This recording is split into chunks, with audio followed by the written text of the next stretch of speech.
And we are back once again with Inward Bound for Mindful Living. Mr. Suraj, I think left off, and we had a chat about this as well during the break. We left off with the distinction, as you quite rightly mentioned, about being alone, which is a choice of your own, and loneliness, which is something that is thrust upon you that you have no control over. At least you don't feel that you have any control over. And we ended off by talking about, this is the whole crux of it, is pretty much being comfortable with yourself and with your mind. Can we elaborate on that maybe? I think that's a very beautiful word that you used, this being comfortable with yourself. Now, what are the moments where we feel lonely again? You know, supposing you have to stay alone at home. What would you do? Right? We stay alone for a while, then you want to check whether you have got any messages on your mobile device, you want to check internet, or you want to see what's happening on your Facebook, or you want to watch, you want to chat, you want to take calls, or you want to watch TV. What's that? It's pretty much the need to connect. Need to connect, because now you are with yourself. Yeah. You must be a pretty boring person that you don't want to be with you. Yeah. You want to be some, you know. Yeah, that's true. There's a bit of a escape from your being with you. Yeah. I think this is why sometimes when they put people into prisons, you know, hardcore criminals, they put it into solitary confinement, because it must be so. It's one of the worst punishments. Worst punishments. Yeah. Now, you see, this is a very interesting thing, right? Even in Buddhism, Buddha says that one of the biggest punishments you can give is stop talking to a person. And I remember in school sometimes we were told, you know, don't talk to him today, you know, that kind of punishment. The silent treatment. The silent treatment. Yeah. Because this is so fundamental to us. And I think there is a bit of unhappiness about ourselves. Right. That's why we are seeking out. Now, it is this very fundamental that is making it difficult for you to be with your mind on a particular moment. Because the moment the mind is silent, it's an experience that we never had. Yeah. It is so new. It overwhelms without you realizing. Right. The moment the mind is still, subconsciously it tells, oh, your mind is still, and the stillness goes. Right.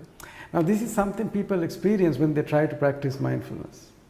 Okay. You know, you constantly, your mind goes, not mind goes, but mind grabs onto points, either past or future. So it tries to escape. Escape from this moment. Right. Yeah. So that is the challenge. Yeah. If you are very comfortable with this moment, which happens when you keep practicing mindfulness, then you are comfortable with this stillness. And in this stillness, you experience so much freedom, so much happiness, so much joy that you need to experience to know what it is. Okay. When you don't have that experience, you're constantly seeking out. You can see, right? For example, say people go for a holiday. Now, why do you want to go for a holiday? You want to take a break. Yeah. But once you go there, what do? You work much more than your work. Yeah. So you need another holiday to recoup. I'm not saying it's bad, but I'm trying to say is then it is not a holiday. So you technically don't have a time for, because people say, I'm going to take some time off for myself. But do you really take time off for yourself? It doesn't necessarily happen. You tend to have that illusion around it that I'm taking time off for me, but whether you like it or not, you have so many other distractions, so many other connections that willingly or unwillingly you become a part of. This is why I call it a skill, to be able to be alone. Right, yeah, definitely. And the other thing is, when you are alone and when you can look at yourself without any filters, then you will see who really you are in this moment. Yeah. What's going on? What are my motives? Right. Then you can look at it and say, why did I do something, if you really want, Yeah.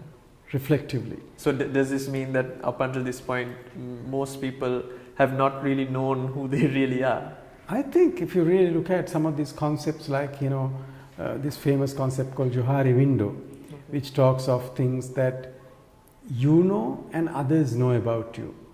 Okay, for example, say I also know that I am a person like this. For example, say I am a person, I like sweets. Everybody else knows I like sweets, something like that. Then there are things I know, but others don't know. Those are things that I don't do publicly, and I do some things privately.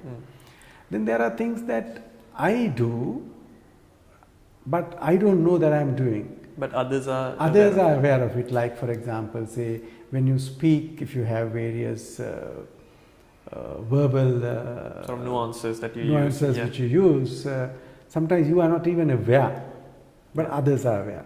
Right. Okay. But there's another box in this Johari window they talk of.